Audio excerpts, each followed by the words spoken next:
Have you ever noticed weird tentacles growing out of your monstera and thought, why does my plant look like it belongs in Stranger Things? Relax, those weird tentacles are called arrowroots. Monsteras grow these because they're natural climbers. In the wild, they use them to climb onto trees like tiny Spider-Man. Now here's where people mess up.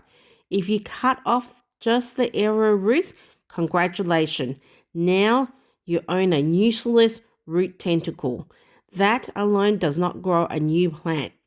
To propagate successfully, you need a node, a healthy leaf, or even better, an arrowroot attached to the node. No node equals no plant, just heartbreak. Let's locate a node. Nodes are where leaves will grow out of it and new roots will grow out of it. They look like little bumps on the actual stem. Now, if you have one node, great, that's the minimum. If you have 2 or 3, that's even better. Let's prepare the soil mixture.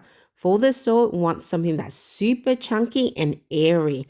My go-to soil mix consists of 40% potting mix, 40% orchid bark, 20% perlite, and a few pieces of horticultural charcoal. Basically, luxury real estate for your roots. Let's choose the pot. I'm using a clear plastic nursery pot, which is about 20 centimeters. It has a lot of drainage holes to prevent the soil from becoming soggy. And also it's a clear plastic nursery pot so I can actually see the root development. I would avoid terracotta pots because terracotta pots, the soil will dry up too quickly for the monstera. It's the fun part time. If your arrowroot is super long, trim it slightly and dip the end in rooting powder. This will help the arrowroots and provide new roots growing from that area.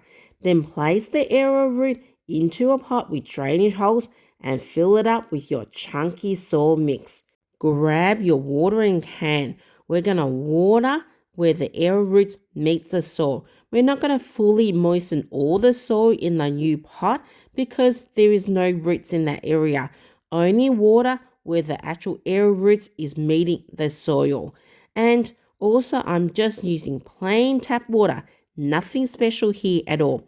And while you're at it, water the mother plant as well. Jacinta is my mother monstera plant and her soil was super dry, so she definitely needed watering as well. And now for everybody's least favorite step, waiting. Do not cut it off the mother plant yet. Leave it attached while new roots grow into the new pot. This can take weeks depending on the light, warmth, and whether your monstera feels like cooperating that day. Once you see new strong roots, then make the final cut. And boom, you've got a brand new monstera with its own established root system. This will help your new monstera to keep the mature leaves and not revert back to the immature form. Otherwise means keep growing those large fenestrated monstera leaves. We're going to come back and check on the progress and I'll show you where exactly to cut on the mother monstera plant. If you enjoy the content, then I would appreciate it if you hit the like and subscribe button for more plant chaos fun. Watch this video here if you want to know how to set up your monstera for success.